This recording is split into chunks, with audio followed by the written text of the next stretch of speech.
네, 오늘 단짠 뉴스는 오랜만에 목서윤 아나운서가 소개해주겠습니다. 어서 오세요. 네, 안녕하세요. 반갑습니다. 자주 좀 오세요. 아, 그럴까요?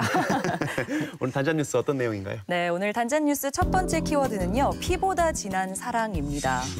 원래 피는 물보다 진하다 이런 말은 있는데 네. 피보다 진한 사랑은 또 어떤 사랑일까요?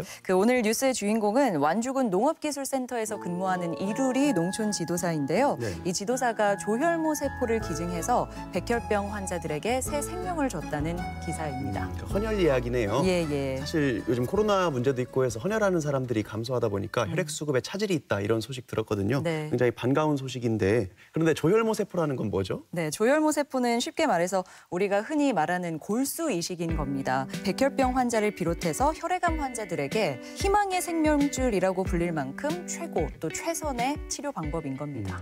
우리가 아는 그 골수 이식인 건데 그럼 일반 헌혈이랑은 좀 방식이 많이 다를 것 같아요? 네, 조혈모 세포를 기증하기 위해서는 일단 병원에 2박 3일 동안 입원을 해야 되고요. 네. 피를 뽑으면서 골수도 같이 채취해야 되기 때문에 이게 굉장히 어렵고 힘든 과정이라고 합니다. 그냥 남을 위해서 해주기에는 선뜻 마음 내기가 쉽지 않을 것 같습니다. 네, 그리고 마음만 있다고 되는 것도 아닙니다. 사실 혈연 관계가 아닌 이상 기증자 간의 이 조혈모 세포 유전자가 일치할 확률이 0.005%로 아주 낮다고 합니다. 0.005%면 거의 없다는 수준인데 일치한다는 건 거의 기적이네요. 네, 정말 기적과도 같은데요. 이루리 지도사는요, 2014년에 한국 조혈모세포 은행협회에 기증 의사를 밝히고 본인의 샘플을 등록했습니다. 그러고부터 6년 후에 이 협회로부터 다시 연락이 와서 본인의 샘플과 일치하는 환자가 있으니 이식을 진행해도 된다는 소식을 듣고 진행하게 된 거죠.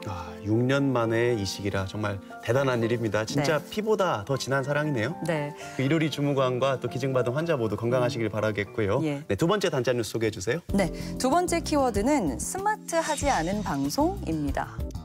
보통 대부분 마을 방송 하면은 이렇게 전봇대 확성기에서 이렇게 이장님이 안내 멘트를 하는 그런 걸 떠올리실 텐데요. 네. 이것도 다 옛말이고요. 요즘은 이장님들도 다 스마트폰으로 안내 멘트를 하고 주민들은 집에 있는 수신기를 통해서 방송을 받는다고 합니다. 그러니까 스마트 방송을 하는 시대인 거죠. 참 이제 시골 마을 방송까지 스마트폰으로 하는 시대가 됐군요. 네. 근데 그거 관련해서 무슨 문제라도 있나요?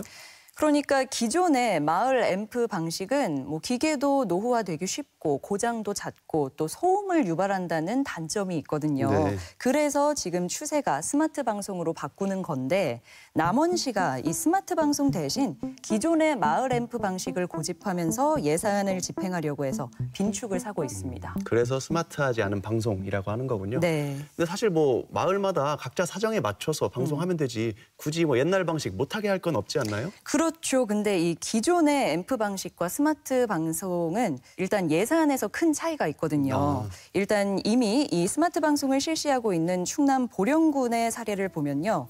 기존 방식으로 하면 58억 원의 예산이 소요되지만 스마트 방송을 하면 1억 7천만 원만 소요되는 걸로 조사됐어요. 그러니까 25배 정도 차이 난다고 보면 됩니다. 그 정도 금액이면 진짜 어마어마한 차이인데 시행해야 되겠는데요? 예, 그리고 스마트 방송을 하면요.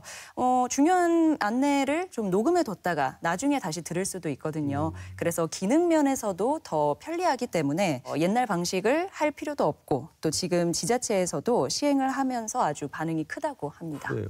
예산도 덜 들고 주민도 만족하고 사실 마을 이장님도 저녁 때마다 회관 안 가도 돼서 편하고 여러모로 좋을 것 같은데 남원시는 왜 굳이 옛날 방식을 고집하는 거죠? 이 앰프 업체 선정을 두고 공개 입찰이 아닌 수의 계약을 했어요.